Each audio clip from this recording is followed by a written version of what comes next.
কক্সবাজারের রামুতে ট্রেনের ধাক্কায় প্রাণ হারিয়েছেন সিএনজি চালিত অটোরিকশার 5 জন যাত্রী।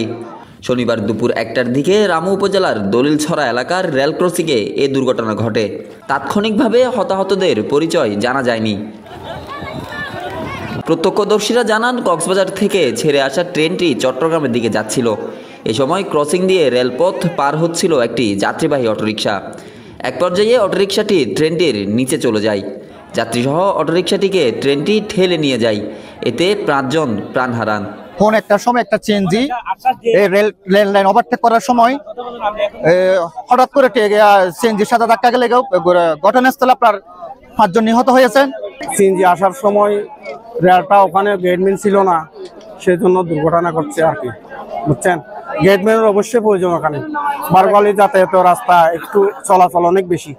রামুর সহকারী স্টেশন মাস্টার আব্দুল কাইয়ুম বিষয়টি নিশ্চিত করে জানান, কক্সবাজার এক্সপ্রেস ট্রেনটি দুপুর 1টার দিকে উপজেলার দলিলছড়া এলাকায় পৌঁছালে এই দুর্ঘটনা ঘটে। এতে ঘটনাস্থলে 3 জন মারা যায়। পরে গুরুতর আহত অবস্থায় 2 জনকে হাসপাতালে নিয়ে গেলে তারাও মারা যান। কক্সবাজার প্রতিনিধি সাজন বড়ুয়া সাজুর তথ্যচিত্রে, ডেস্ক রিপোর্ট, নিউজ নাও 24।